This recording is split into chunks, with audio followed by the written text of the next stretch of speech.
जब शंकर भगवान का शिवलिंग बनाते हैं तो उसका नेत्र, उसकी नाक, उसका अधर, उसका सिर, उसका मुख बनाना चाहिए। शिव महापुराण में यह कुछ भी वर्णन नहीं है। शिव महापुराण में यह वर्णन नहीं है कि आप उनका चेहरा बनाए, मुख बनाए, अधर बनाए, नेत्र बनाए, शिखा बनाए। यह शिव महापुराण में वर्णन नहीं है। शिव महापुराण में तो केवल इतना वर्णन है कि आप अगर गमले की भी मिट्टी का शिवलिंग बना रहे हैं तो वो पार्थिव शिवलिंग है, यहां चेहरा बनाने की जरूरत नहीं। पार्थिव शिवलिंग का मतलब होता है जितनी मिट्टी को जोड़ा गया है, जितनी मिट्टी का संचय किया गया है, उसमें जितने जितने कण हैं, वो सारे कण जब इकट्ठे होते हैं तो मिट्टी में जितने कण होते हैं उतने कण के बराबर हमको शिवलिंग निर्माण का पुण्य फल प्राप्त हो जाता है। इसलिए पार्थिव की महत्व, पार्थिव की महत्वता क्यों है? ये इधर करते कि नहीं करते हमको नहीं मालूम। हरतालिका करते हैं इधर, हरतालिका।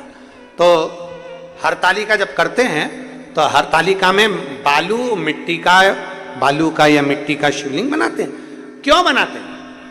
ये माताएं बालू का शिवलिंग, मिट्टी का शिवलिंग क्यों बनाती है? उसका कारण, सोमवार का 16 सोमवार करते हैं तो बालू मिट्टी का शिवलिंग बनाते हैं, 16 सोमवार कर रहे हैं तो मिट्टी का शिवलिंग है, हरतालिका कर रहे हैं तो मिट्टी का शिवलिंग है, अन्य पूजन कर रहे हैं तो मिट्टी का शिवलिंग का मतलब है छोटा छोटा कण कण कण कण, उसको पानी में मिलाकर इकट्ठा करा जाता है, फिर शिवलिंग का निर्माण करा जाता है। मतलब ढेर सारे हजारों शिवलिंग हम एक साथ पूजन नहीं कर सकते, तो पार्थिव बना लेते हैं तो उसमें कण कण कण कण ढेर होते हैं, तो हजारों शिवलिंग का फल हमारे खाते में प्राप्त हो जाता है। हजारों शिवलिंग का।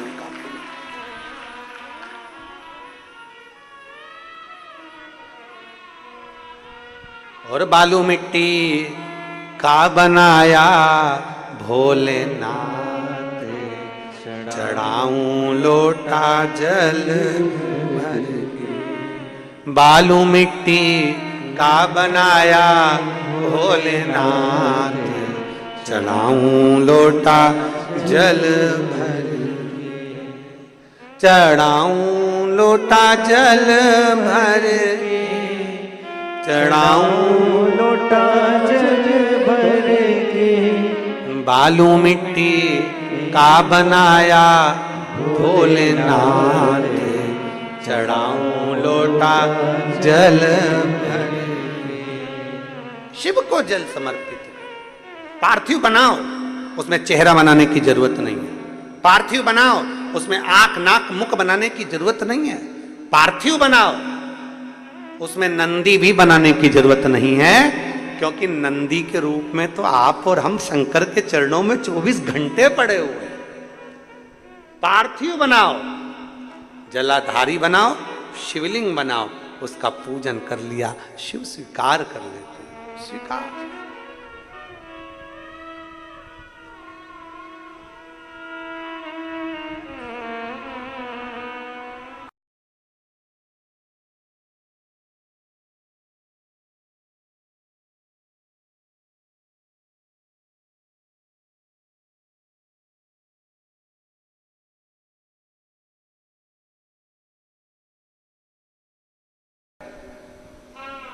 बेलपत्र थोड़ी चढ़ा दी,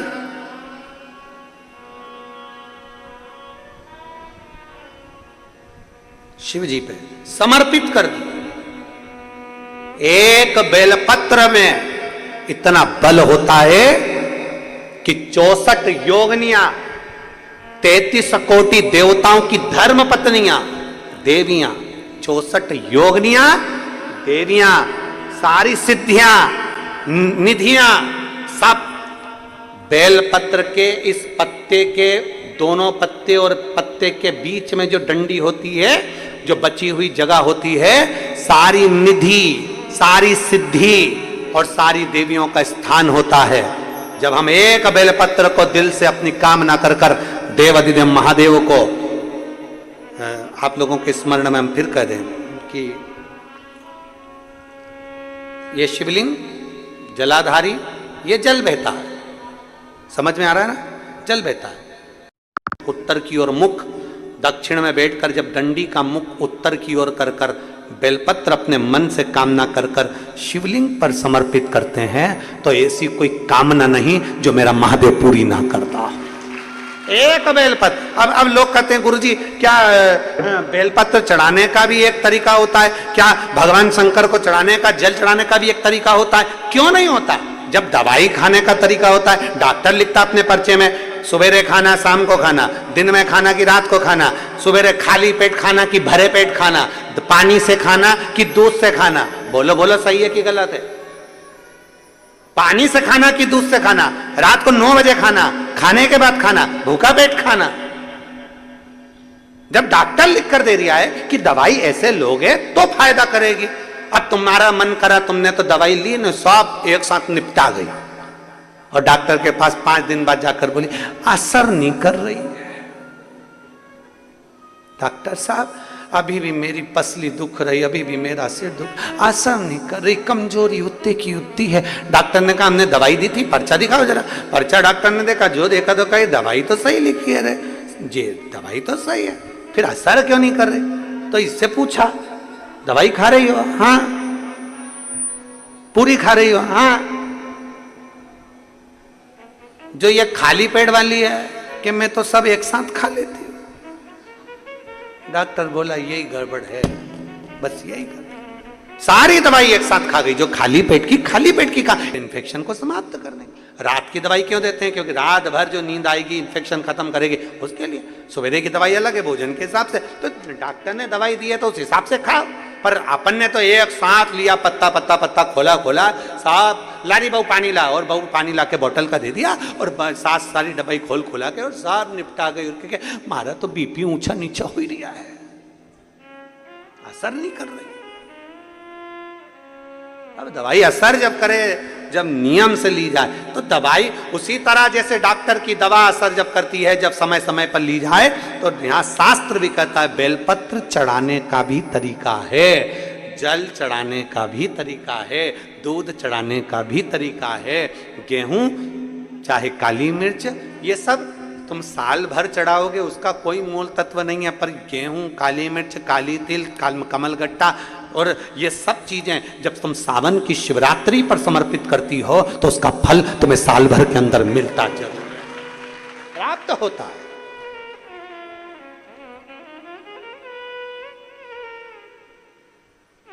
वो मिला, ऐसा नहीं कि नहीं मिला। पिछले साल तुमने चढ़ाया था गेहूं, तो कथा मिली कि नहीं मिली? आई कि नहीं आई कथा? और सुन लो छत्तीसगढ़ वालों, जितनी छत्तीसगढ़ की मेरी जीजियां कथा सुन रही हैं ऑनलाइन, जितने कथा को श्रवण कर रहे हैं, दिल से पूजन करना और बाबा से दिल से कहना हमारे यहां भी शंकर जी की कथा होना चाहिए। तो इतना देना झोली भर करके हम भी कथा करवाएं, ऐसा प्रयास इतना।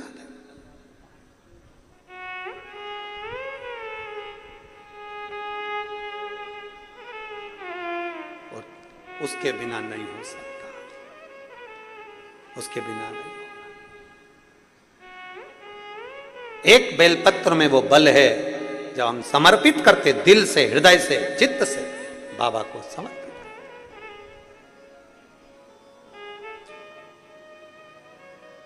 हम 2 बेलपत्र प्रतिदिन, हमारी जो कथा होती है, कथा में हम 2 बेलपत्र उसमें से इसमें अपनी पुस्तक में रख लेते हैं, पर्चा डाल देते हैं, इसको पूरा बंद कर देते हैं। जब सवेरे पाठ करने बैठते हैं बेलपत्र निकाल लेते हैं, पाया, बाबा का भजन किया, स्मरण किया, अपनी भक्ति में लीन रहे। एक ऊर्जा, हम कहेंगे शुगर का कितना भी मरीज हो, इंसुलिन लेने वाला भी अगर शुगर वाला है और उसको इंसुलिन लग रही है, तो हम उस तक से कहेंगे थोड़ा बेलपत्र शिवजी पे चढ़ी हुई कुंदकेश्वर महादेव का नाम लेकर खाना चालू करो। धीरे धीरे धीरे धीरे 2, 3, 4 बेलपत्र खाने की आदत डालो। नहीं खाते बन रहा है, मुंह में छाले आ जाते हैं या मुंह तरह तरह से बन जाता है, तो सुखा के बेलपत्र को चूरा बनाओ, कुंदकेश्वर महादेव के नाम से थोड़ा सा वो चूरा पानी के साथ निगल लो या गोली बनाकर निगल लो। उसका फल 15-20 दिन तक लगातार खाओगे। 15-20 दिन के बाद में डॉक्टर से जांच कराना, इंसुलिन तुम्हारा कम होते चले जाएगा और एक दिन बंद हो जाएगा, तुम्हें इंसुलिन लेना नहीं पड़ेगा। शुगर तक, बीपी, थायराइड, कैसा भी है बीमारी है, बेलपत्र बेलपत्र है। एक पत्र है,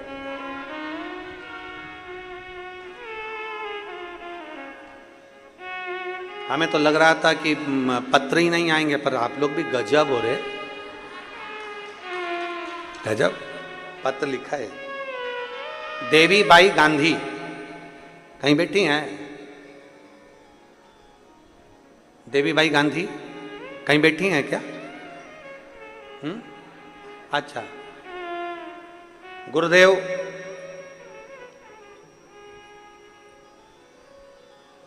श्रीमती देवी बाई गांधी, अंजू राजकुमार गांधी, राजनंद गांव से हैं। 2 साल पहले स्वास्थ्य इतना ज्यादा खराब हो गया था कि शरीर रहे ना रहे उसकी कोई गारंटी। ದಿನವಿಡೀ ಕಷ್ಟಪಟ್ಟು ದುಡಿದ್ರೆ ಮಾತ್ರ ದುಡ್ಡು ಬರುತ್ತೆ ಅಂತ ನಾನು ಅಂದುಕೊಂಡಿದ್ದೆ.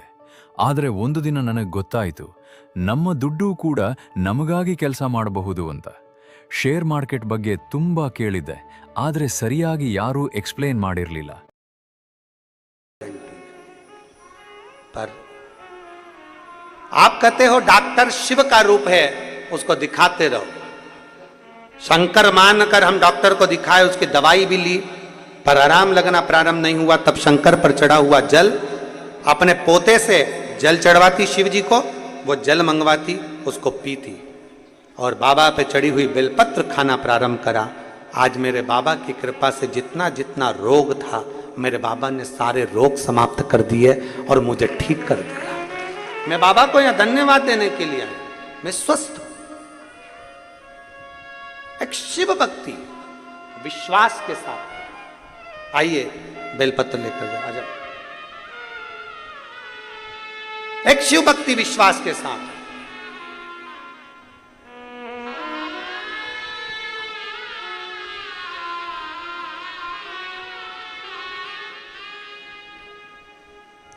जितना भरोसा, जितना विश्वास, जितनी दृढ़ता हम धारण कर सके शिव के प्रति। फिर निवेदन करेंगे, जल हो, बेलपत्र हो, और मेरी माताओं से भी निवेदन, भाइयों से भी निवेदन, शंकर के मंदिर में चढ़ा हुआ जल, शिव पर चढ़ा हुआ जल का आचमन भी सोच। आ जाओ।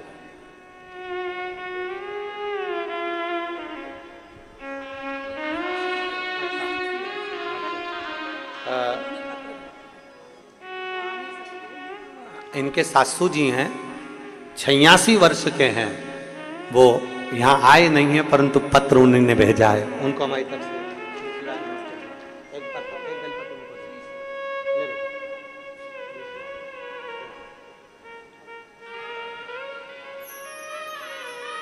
एक विश्वास अपने भीतर हो। शिव पर चढ़े हुए जल का भी एक भरोसा, एक दृढ़ता, एक विश्वास। दोनों पति पत्नी ने बेलपत्र चढ़ाया भगवान शंकर का। उनको नहीं मालूम था कि केवल एक पार्थिव लिंग का निर्माण करा, अनायास अनायास पार्थिव लिंग का निर्माण, अनायास।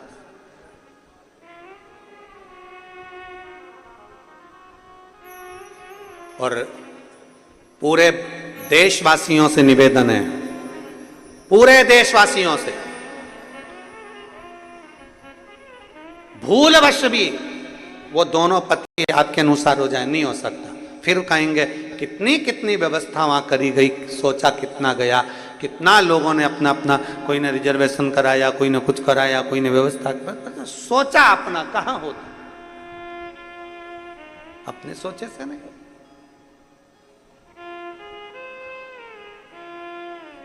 वो लिखने वाले ने जो लिखा है वो होता है, अपने सोचे से नहीं हो सकता कभी भी, कभी नहीं। और प्रभु कृपा, उदारता, करुणा, दोनों पति पत्नी बेलपत्र के वृक्ष के नीचे जाकर, बरसते पानी में बहुत पानी गिर रहा था, उसके नीचे जाके खड़े हो, बेलपत्र वृक्ष के नीचे। सुबह उठी तो रियलाइज हुआ कि घर में कुछ भी नहीं है, अब ब्रेकफास्ट का क्या होगा। तब मैंने यूज किया फ्लिपकार्ट के नीचे। हमने पहले भी कथा में कहा, भूलवश भी अगर बेलपत्र के वृक्ष के नीचे से व्यक्ति निकल कर चले जाता है तो उसका ना जाने कितना कितना अश्वमेध यज्ञ का फल उसे प्राप्त हो जाता है, ना जाने कितने अश्वमेध यज्ञ का फल। अगर वो गया है बेलपत्र के नीचे। इसलिए आप लोगों से निवेदन है, वृक्ष जरूर लगाओ। प्रकृति को, पृथ्वी को हरा भरा करना है आपको और हमको। और सावन महीने में प्रयास करो कि एक वृक्ष बेलपत्री का जरूर लगाया जाए। करोगे प्रयास? पक्का करना चाहिए। सावन महीने में एक वृक्ष बेलपत्री का जरूर लगाओ और उस वृक्ष की देखरेख भी करो जिससे वो वृक्ष बड़ा हो जाए। ऐसा वृक्ष मत लगाना कि तुमने लगाया और 4 दिन बाद बकरी खा जाए। फोटो तो अपना खिंच जाता है पेड़ के साथ और पेड़ को खा जाती बकरी। वो फोटो कोई नहीं खींचता कि पेड़ बकरी खा गई। फोटो वो खिंच जाता है कि हमने पेड़ लगाया, हमने वृक्ष लगाया, वृक्षारोपण हुआ। पर वृक्ष लगाओ, मना नहीं है, पर वृक्ष लगाने के साथ में एक प्रण होना चाहिए कि उसकी रक्षा भी हम करें, उसकी रक्षा भी करें।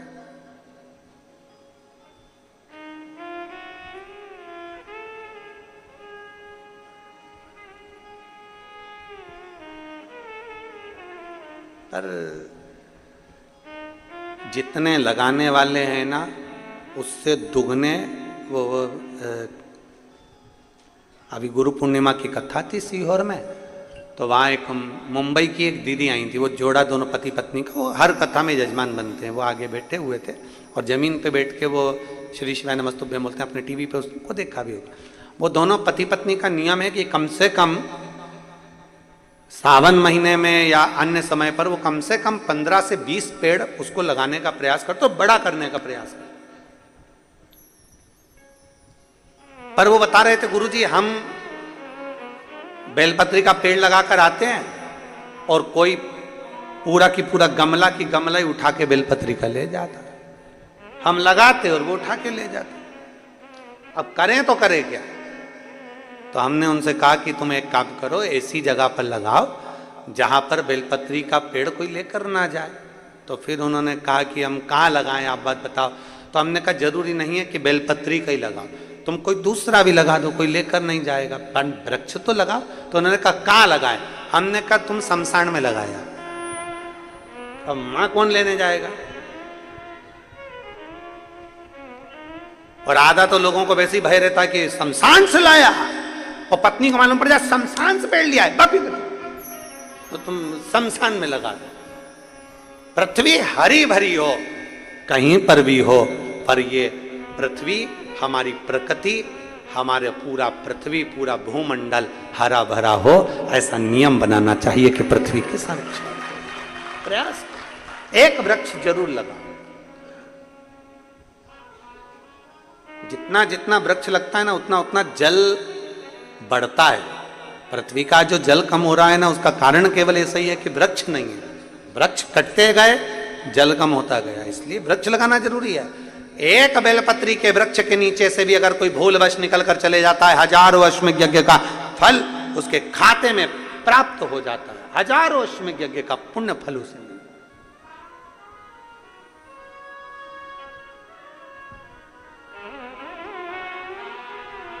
हमसे कई लोग कहते हैं, गुरुजी कोई शिव भक्त बोल देता है तो उसकी वाणी प्रबल क्यों हो जाती है, प्रखर क्यों हो जाती है, क्यों? ये बेलपत्र होता है ना शंकर जी पे चढ़ा हुआ, इस बेलपत्र को जब आप खाते हैं, शंकर पर चढ़ा हुआ बेलपत्र जब आप खाते हैं, उदर में वो बेलपत्र जब जाता है, दुनिया के लोगों को लगता है कि हमने औषधि खाई है। पर लिंग पुराण, नर्मदा पुराण, ब्रह्मवैवर्त पुराण, स्कंद पुराण का काशी खंड और शिव महापुराण कहती है, एक बेलपत्र जब हमारे उदर में जाती है तो ये मान कर चलें कि हमारे हृदय में पूरे समय शंकर का निवास रहता है और शिव हमारे साथ चलता है, हर पल, हर घड़ी, हर क्षण।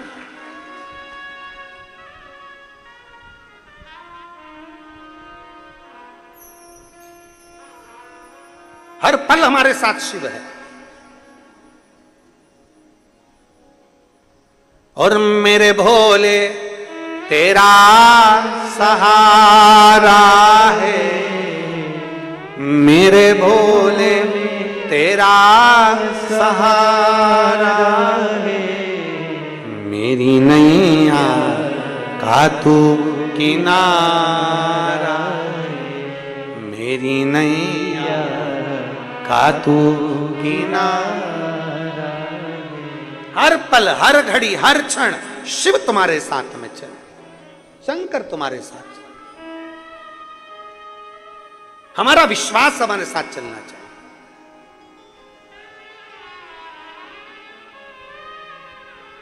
हम जब इस व्यासपीठ के पास में आते हैं तो हमारा सीहोर का कंकर और सीहोर का रुद्राक्ष दोनों साथ देवादिदेव महादेव के साथ में चलते हैं। उसकी आराधना, पूजन, अर्चना, स्मरण नित्य प्रति। और एक तो हमारी पोथी में रखा ही रहता है।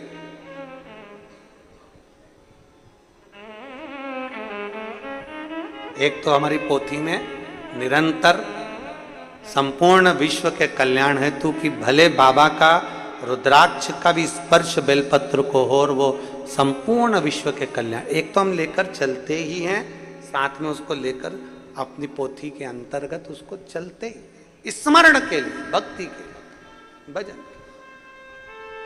नित्य शिव भजन, नित्य। श्रावण महीना है, संकल्प लो कि एक वृक्ष में भी लगाऊंगा, प्रयास करूंगा कि सावन के महीने में एक बेलपत्री का वृक्ष लगे। दोनों पति पत्नी बेलपत्र के वृक्ष के नीचे चले जाते हैं, बारिश हो रही है, भयंकर जल वृष्टि हो रही, दोनों वहां बैठ गए, भूमि पर बैठे, पेड़ के नीचे। अब आदत रहती है, जो लोग फालतू बैठे रहे ना, थोड़ी देर तक फालतू बैठे रहे, तो वहां फूल पड़ा होगा तो उसकी पत्ती तोड़ तोड़ तोड़ तोड़ तोड़ तोड़ फेंका। फिर मन करा तो अपनी साड़ी में से ही एक रुआ निकाल के उसको निकाल के उसी को निकाल के दिन मरोड़ती शंभो सरने पड़ी मांगू दुख। आदत रहती है। फिर ही बैठे हो, क्या कर रहे हो? भिलाई की कथा में कहा था, भानु नाम का बच्चा धूल का शिवलिंग बना लेता है। सुनी थी कथा? भानु नाम के बच्चे ने मिट्टी का शिवलिंग बना लिया, उसका पुण्य उसके खाते में चला गया, पुण्य खाते में गया, केवल शिवलिंग बना, केवल। अब दोनों पति पत्नी शंकर के भक्त बैठे, बेलपत्र की छांव, मिट्टी में से, ढेले में से